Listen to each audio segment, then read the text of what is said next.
ಹರಿ ಓಂ. ಓಂ ನಮೋ ಭಗವತೆ ವಾಸುದೇವಾಯ. ಆತ್ಮೀಯ ವೀಕ್ಷಕ ಮಿತ್ರರಿಗೆ ನನ್ನ ನಮಸ್ಕಾರ. ನನ್ನ ಹೆಸರು ಅಕ್ಷಯ ಭಟ್ ಬರ್ಲಾಯಬೆಟ್ಟು, ಪ್ರಧಾನ ಅರ್ಚಕರು ಶ್ರೀ ಮಹಾವಿಷ್ಣು ದೇವಸ್ಥಾನ ನಿರ್ವಾಳ. ಇವತ್ತಿನ ದಿವಸ ನಾನು ವಿಶೇಷವಾಗಿ ಈ ವಿಡಿಯೋ ಮೂಲಕ ನಮ್ಮ ದೇವಸ್ಥಾನದ ಕಿರು ಪರಿಚಯವನ್ನ ಮಾಡಲಿಕ್ಕಿದ್ದೇನೆ. ಸುಬ್ರಹ್ಮಣ್ಯ ಹಾಗೂ ಪುತ್ತೂರು ಮಾರ್ಗದಲ್ಲಿ ಬರುವಾಗ ಪಂಜ ಹಾಗೂ ನಿಂತಿಕಲ್ಲು ಗ್ರಾಮದ ಮಧ್ಯಭಾಗದಲ್ಲಿ ಸಿಗುವಂತಹ ಕ್ಷೇತ್ರವೇ ಶ್ರೀ ಮಹಾವಿಷ್ಣು ದೇವಸ್ಥಾನ ನಿಡ್ವಾಳ. 50 ಕಿಲೋ ಗ್ರಾಮ, ಕಟ್ಕಳ ಅಂಚೆ, ಸುಳ್ಯ ತಾಲೂಕು, ದಕ್ಷಿಣ ಕನ್ನಡ. ಈ ಒಂದು ದೇವಸ್ಥಾನ ಸುಮಾರು 14-15ನೇ ಶತಮಾನದ ಇಲ್ಲಿ ಹತ್ತಿರದ 800 ಬಲ್ಲಾಳ ಅರಸರು ಪ್ರತಿಷ್ಠೆ ಮಾಡಿದಂತಹ ದೇವಸ್ಥಾನ. ಶ್ರೀ ಕ್ಷೇತ್ರವು 800 ಬಲ್ಲಾಳ ಅರಸರ ನೇತೃತ್ವದಲ್ಲಿ ಪ್ರತಿಷ್ಠಾಪಿಸಿದಂತಹ ದೇವಸ್ಥಾನ. 800 ಬಲ್ಲಾಳ ಅರಸರ ಜೊತೆಗೆ ಇದ್ದಂತಹ ತುಳುನಾಡಿನ ವೀರ ಸಹೋದರರು ಕೋಟಿ ಚೆನ್ನಯ್ಯರು ಬಹಳ ವಿಜೃಂಭಣೆಯಿಂದ ವೈಭವದಲ್ಲಿ ಈ ಮಹಾವಿಷ್ಣು ಕ್ಷೇತ್ರವನ್ನ ಆರಾಧಿಸಿಕೊಂಡು ಬರ್ತಿದ್ದರು. ಈ ಒಂದು ದೇವರು ಇಲ್ಲಿ ಪ್ರತಿಷ್ಠಾಪನೆ ಆಗ್ಲಿಕ್ಕೆ ಇತಿಹಾಸ ಹೊಂದಿದೆ. ಸುಮಾರು 12ನೇ ಶತಮಾನದ ಸಮಯದಲ್ಲಿ ಹೊಯ್ಸಳರ ರಾಜ ಶ್ರೀರಾಮಾನುಜಾಚಾರ್ಯರ ಶಿಷ್ಯ ಬಿಟ್ಟಿದೇವ ಅಂತ ಹೇಳುವಂತಹ ಒಬ್ಬ ಅರಸ ಮಹಾವಿಷ್ಣುವಿನ ಪರಮ ಭಕ್ತನಾಗಿರ್ತಾನೆ.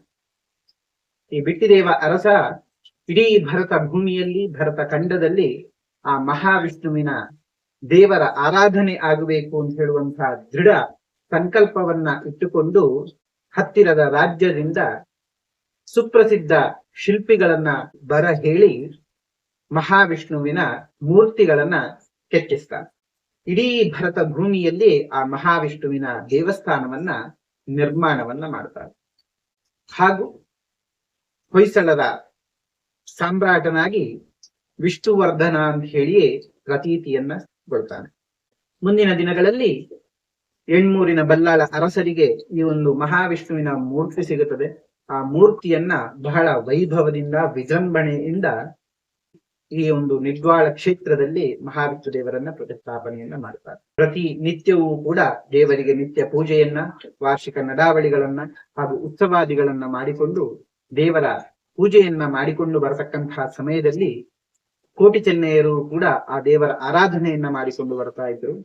ಕೋಟಿ ಚೆನ್ನಯ್ಯರ ಇಹಲೋಕ ತ್ಯಜಿಸುವಂತಹ ಸಮಯದಲ್ಲಿ ಶ್ರೀ ಕ್ಷೇತ್ರದಲ್ಲಿ ಬಂದು ದೇವರ ಪೂಜೆಯನ್ನ ಮಾಡಿಕೊಂಡು ಕೊನೆಯ ಕಾಲದಲ್ಲಿ ಆ ದೇವರ ತೀರ್ಥ ಪ್ರಸಾದವನ್ನ ತೆಗೆದುಕೊಂಡು ಇಹಲೋಕವನ್ನ ತ್ಯಜಿಸಿದ್ರು ಅಂತ ಹೇಳಿ ನಮಗೆ ಇತಿಹಾಸದ ಪುಟಗಳಲ್ಲಿ ಸಿಗುತ್ತದೆ. ಕಾಲಾನಂತರ ಬಹಳ ವೈಭವದಿಂದ ನಡೆದುಕೊಂಡು ಬಂದಂತಹ ಈ ಒಂದು ಮಹಾವಿಷ್ಣು ಕ್ಷೇತ್ರ ಅಜೀರ್ಣಾವಸ್ಥೆಗೆ ಹೋಗ್ತದೆ.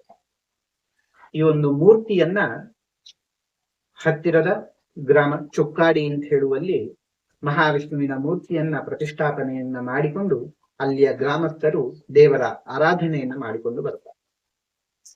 ನಂತರದ ದಿವಸಗಳಲ್ಲಿ ಸುಮಾರು 1929ರ ಆಸುಪಾಸಿನಲ್ಲಿ ಹತ್ತಿರದ ಕೋಟಿ ಚೆನ್ನಯ್ಯರ ಗರಡಿಯಲ್ಲಿ ಅಷ್ಟಮಂಗಲ ಪ್ರಶ್ನೆ ಆಗುವಂತಹ ಸಮಯದಲ್ಲಿ ನಿಡ್ವಾಳ ಕ್ಷೇತ್ರದಲ್ಲಿ ಮಹಾವಿಷ್ಣುವಿನ ಸನ್ನಿಧಿ ಇತ್ತು. ಮಹಾವಿಷ್ಣುವಿನ ಪೂಜೆ ಆರಾಧಿಸಿಕೊಂಡು ಬಂದುಕೊಂಡಿದ್ರು.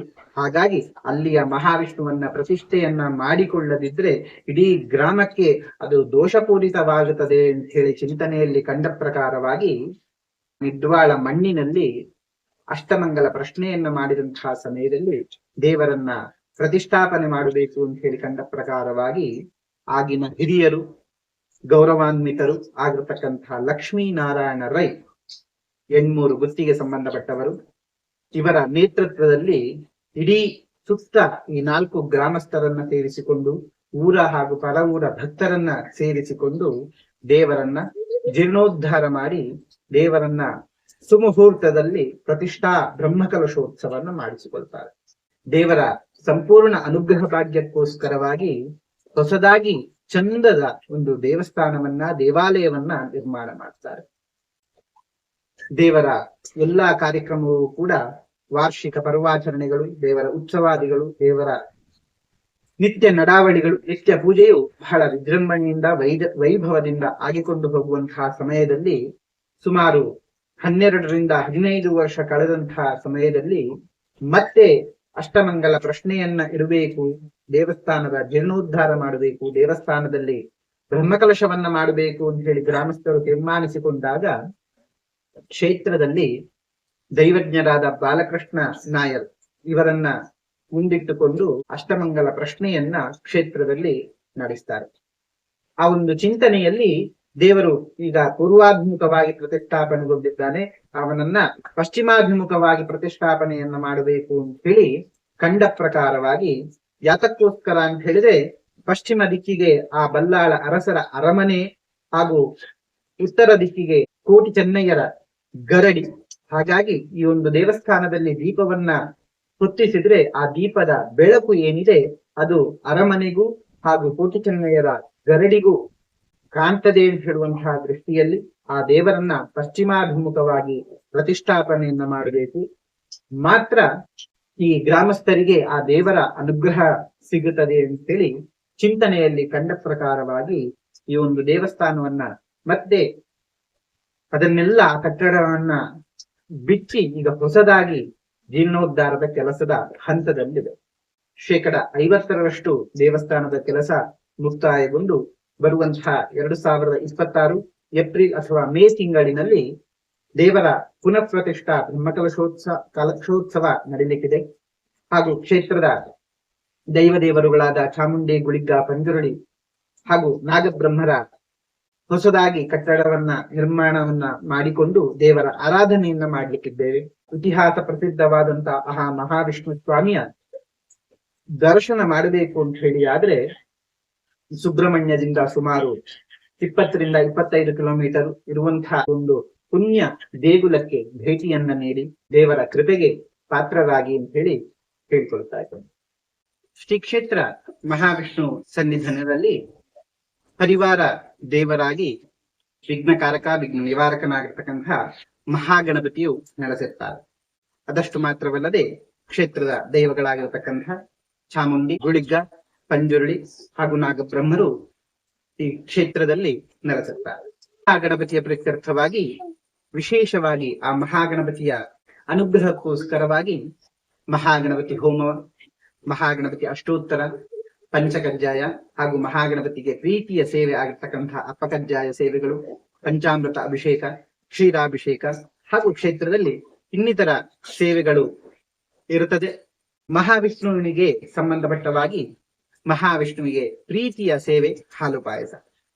ತಮ್ಮ ಯಾವುದೇ ರೀತಿಯಾದಂತಹ ಕಷ್ಟ ನಷ್ಟಗಳು ವ್ಯವಹಾರಕ್ಕೆ ಸಂಬಂಧಪಟ್ಟವಾಗಿ ಇದ್ದರೂ ಕೂಡ, ಅನಾರೋಗ್ಯದ ಸಮಸ್ಯೆಗಳು ಅಥವಾ ವಿವಾಹದ ಯೋಗ ಭಾಗ್ಯಕ್ಕಾಗಿ, ಸಂತಾನ ಪ್ರಾಪ್ತಿಗೋಸ್ಕರವಾಗಿ ಅಥವಾ ಇನ್ನಿತರ ಯಾವುದೇ ರೀತಿಯಾದಂತಹ ಬೇಡಿಕೆಗಳು, ಪ್ರಾರ್ಥನೆಗಳು ತಮಗೆ ಇದ್ದಲ್ಲಿ ಶ್ರೀ ಕ್ಷೇತ್ರಕ್ಕೆ ಬಂದು ಹಾಲು ಪಾಯಸ ಸೇವೆ ಅಥವಾ ಇನ್ನಿತರ ಸೇವೆಯನ್ನ ಮಾಡಿಸಿಕೊಳ್ತೇನೆ ಅಂತ ಹೇಳಿ ಸಂಕಲ್ಪ ಮಾಡಿ ಯಾರು ಇಲ್ಲಿ ಸಿಗುವಂತಹ ಪ್ರಸಾದವನ್ನ 12 ಅಥವಾ 24 ಅಥವಾ 48 ದಿವಸಗಳ ಕಾಲ ಭಕ್ತಿಯಿಂದ ಶ್ರದ್ಧೆಯಿಂದ ವ್ರತಾಚರಣೆಯನ್ನ ಮಾಡಿಕೊಂಡು ದೇವರ ಪ್ರಸಾದವನ್ನ ಸ್ವೀಕಾರ ಮಾಡ್ತಾರೋ ಅಂತವರ ಎಲ್ಲರ ಕಷ್ಟ ನಷ್ಟಗಳು ಬರುವಂತದ್ದಿದ್ರೂ ಕೂಡ ಅಥವಾ ಯಾವುದೇ ಒಂದು ಸಮಸ್ಯೆಗಳಿದ್ರೂ ಕೂಡ ದೂರವಾಗಿ ಆದಷ್ಟು ಬೇಗ ಶೀಘ್ರಾತಿ ಶೀಘ್ರವಾಗಿ ನಿಮ್ಮ ಬೇಡಿಕೆಗಳೇನುಂಟು, ನಿಮ್ಮ ಪ್ರಾರ್ಥನೆಗಳೇನುಂಟು ಅದೆಲ್ಲ ಪ್ರಾಪ್ತಿಯಾಗುತ್ತದೆ ಅಂತ ಹೇಳಿ ಇಲ್ಲಿಯ ಅಷ್ಟಮಂಗಲ ಪ್ರಶ್ನೆಯಲ್ಲಿಯೂ ಕಂಡಿದೆ, ಭಕ್ತರಿಂದ ಗೋಚರವೂ ಆಗಿದೆ.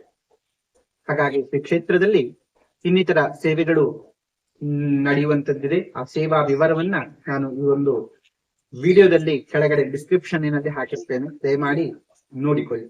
ಇನ್ನು ಈ ಕ್ಷೇತ್ರದಲ್ಲಿ ನಡೆಯುವಂತಹ ವಿಶೇಷ ಸೇವೆಗಳು ಅಂತ ಹೇಳಿದ್ರೆ, ಪ್ರತಿ ತಿಂಗಳ 2ನೇ ಶನಿವಾರದ ದಿವಸ ಸಾಮೂಹಿಕ ಸತ್ಯನಾರಾಯಣ ಪೂಜೆ, ಪ್ರತಿ ತಿಂಗಳ 4ನೇ ಶನಿವಾರ ಸಾಮೂಹಿಕ ಶನಿ ಪೂಜೆ ಹಾಗೂ ಪೌರ್ಣಮಿಯ ದಿವಸ, ಹುಣ್ಣಿಮೆಯ ದಿವಸ ಸಾಮೂಹಿಕ ದುರ್ಗಾ ಪೂಜೆ, ಸಂಕಷ್ಟ ಚತುರ್ಥಿಯ ದಿವಸ ಸಾಮೂಹಿಕ ಗಣಪತಿ ಹೋಮ.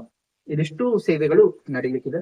ಹಾಗಾಗಿ ಭಗವತ್ ಭಕ್ತರು, ಆತ್ಮೀಯ ವೀಕ್ಷಕ ಬಂಧುಗಳು ಯಾರೇ ಇದ್ರೂ ಕೂಡ ಇಂತಹ ಸೇವೆಗಳನ್ನ ಮಾಡಿಸಬೇಕು ಅಂತ ಹೇಳಿ ಅಪೇಕ್ಷೆ ಇರುವಂತಹ ಭಕ್ತರು ಕ್ಷೇತ್ರಕ್ಕೆ ಭೇಟಿ ನೀಡಿ ಸೇವೆಯನ್ನು ಮಾಡಿಸಿಕೊಳ್ಬಹುದು.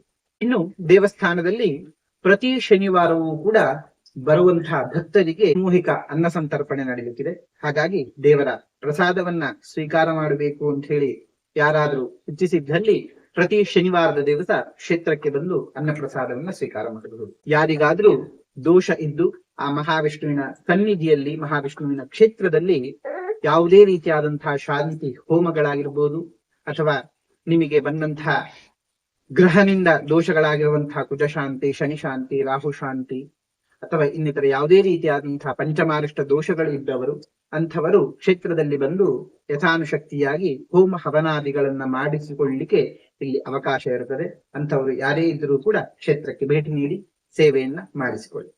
ಇನ್ನು ಕ್ಷೇತ್ರದಲ್ಲಿ ಪ್ರತಿ ವರ್ಷವೂ ಕೂಡ ವಾರ್ಷಿಕ ನಡಾವಳಿಗಳು, ವಾರ್ಷಿಕ ಉತ್ಸವಾದಿಗಳು ಹಾಗೂ ವರಮಹಾಲಕ್ಷ್ಮಿಯ ವ್ರತಾಚರಣೆ, ಗಣೇಶ ಚತುರ್ಥಿಯ ಸಂದರ್ಭದಲ್ಲಿ ಸಾಮೂಹಿಕ ಗಣಪತಿ ಹೋಮ, ಸಾಮೂಹಿಕ ಅಪ್ಪಗಜ್ಜಾಯ ಸೇವೆ, ಹಾಗೂ ದೀಪಾವಳಿಯಲ್ಲಿ ಬಲೀಂದ್ರನ ಆರಾಧನೆ, ಹಾಗೂ ಕ್ಷೇತ್ರದಲ್ಲಿ ಎಲ್ಲ ಬರುವ ಕಾಲದಲ್ಲಿಯೂ ಕೂಡ ಆ ದೇವರಿಗೆ ಸಂಬಂಧಪಟ್ಟವಾಗಿ ವಿಶೇಷ ಸೇವಾದಿಗಳು, ಜಾತ್ರಾ ಸಮಯದಲ್ಲಿ ತುಲಾಭಾರ ಸೇವೆ ಹಾಗೂ ಇನ್ನಿತರ ವಿಶೇಷ ಸೇವೆಗಳು ನಡೆಯಲಿಕ್ಕಿರುತ್ತದೆ. ಶ್ರೀ ಕ್ಷೇತ್ರಕ್ಕೆ ಭೇಟಿ ನೀಡಬೇಕು ಅಂತ ಹೇಳುವಂತಹ ಎಲ್ಲ ಭಗವತ್ ಭಕ್ತರು ನಿಡ್ವಾಳ ಮಹಾವಿಷ್ಣುವಿನ ಕ್ಷೇತ್ರಕ್ಕೆ ಸನ್ನಿಧಾನಕ್ಕೆ ಬಂದು ವಿಶೇಷ ಸೇವಾದಿಗಳನ್ನ ಮಾಡಿಸಿಕೊಂಡು ದೇವರ ಕೃಪೆಗೆ ಪಾತ್ರರಾಗಿ, ಹಾಗೂ ನನ್ನ ಆರಾಧ್ಯ ಮೂರ್ತಿ ಆಗಿರತಕ್ಕಂತಹ ಮಹಾವಿಷ್ಣುವಿನ ಹಾಗೂ ಮಹಾಗಣಪತಿಯ, ಚಾಮುಂಡಿ, ಗುಳಿಗ್ಗ, ಪಂಜುರುಡಿ ಹಾಗೂ ನಾಗಬ್ರಹ್ಮಣ ಹಾಗೂ ಈ ಭೂಮಿಗೆ, ಈ ಸೀಮೆಗೆ ಸಂಬಂಧಪಟ್ಟಂತಹ ಸಮಸ್ತ ದೈವಿಕ ಶಕ್ತಿಗಳ ಕೃಪೆಗೆ ಪಾತ್ರರಾಗಿ ಅಂತ ಹೇಳಿ ಹಾರೈಸುತ್ತಾ ವಿರಮಿಸ್ತಾ ಇದ್ದೇನೆ. ನಮಸ್ತೆ. ಲೋಕಾ ಸಮಸ್ತಾ ಸುಖಿನೋ ಭವಂತು, ಸರ್ವೇ ಜನಾ ಸುಖಿನೋ ಭವಂತು. ಧನ್ಯವಾದ.